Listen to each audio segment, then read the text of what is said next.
পূর্ণাঙ্গ customs house ঘোষণার পরও বৈশ্বিক অর্থনৈতিক সংকট, অবকাঠামোগত দুর্বলতা, আধুনিক যন্ত্রপাতির অভাব এবং অন্যান্য বন্দরের তুলনায় কম সুযোগ সুবিধা থাকায় সাতক্ষীরার ভোমরা স্থলবন্দর দিয়ে ভারত থেকে পণ্যের আমদানি রপ্তানি কমে গেছে।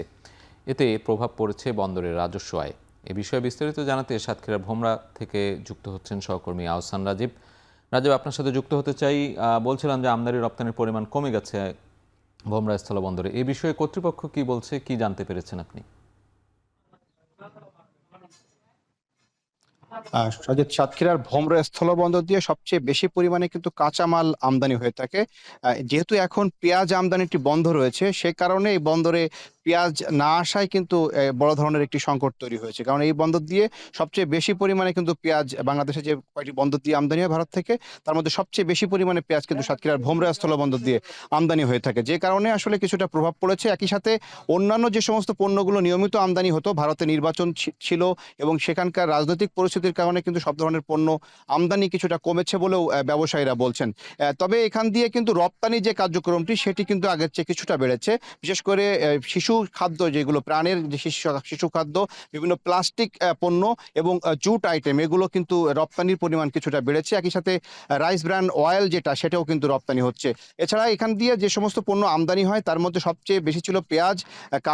কাঁচা ফলের মধ্যে রয়েছে বিভিন্ন ধরনের ফল, সেগুলো কিন্তু সীমিত পরিমাণে আমদানি হচ্ছে। এছাড়া আদা, শুকনা ঝাল এবং বিভিন্ন ধরনের গমের ভুসি, খৈল, এগুলো কিন্তু আমদানি হচ্ছে। যে কারণে এখান দিয়ে কিন্তু যে পণ্যগুলো সবচেয়ে বেশি আমদানি হতো, সেটি কমে যাওয়ার কারণে মূলত আমদানি রপ্তানির উপরে একটি সেই প্রভাবটি পড়েছে, যে কারণে এবছর যে রাজস্ব আয়, সেটি কিছুটা ঘাটতি পড়তে পারে বলে জানিয়েছে এখানকার রাজস্ব বিভাগ থেকে বলা হচ্ছে যে তারা চলতি 25-26 অর্থ বছরে তারা এখানে লক্ষ্যমাত্রা নির্ধারণ করেছিলেন রাজস্ব আদায়ের। সেটি 1479 কোটি টাকা। সেটি এখন পর্যন্ত কিন্তু এই মাস পর্যন্ত আদায় 1000 কোটি টাকার বেশি।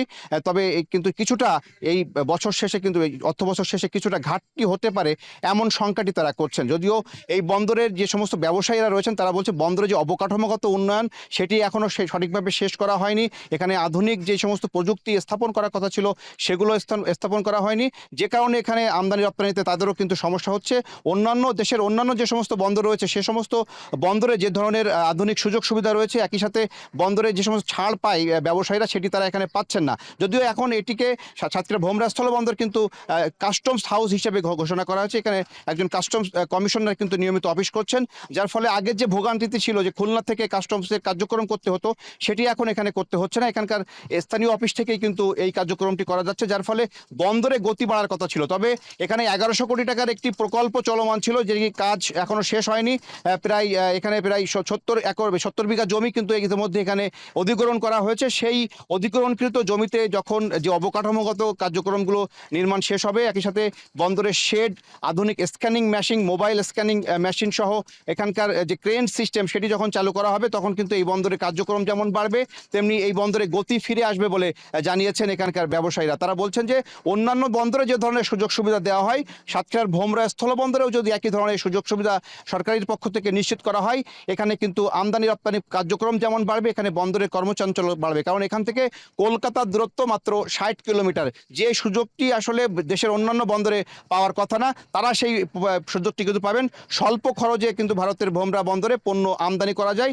এই বিষয়টি মাথায় রেখে সরকার যদি এখানে বিকল্প পরিকল্পনা করে, সেক্ষেত্রে কিন্তু ব্যবসায়ীরা কিন্তু এখান দিয়ে পণ্য আমদানি রপ্তানি বাড়াবেন। তো এই ছিল আমার কাছে সাতক্ষীরার ভোমরা স্থলবন্দর থেকে সবশেষ তথ্য।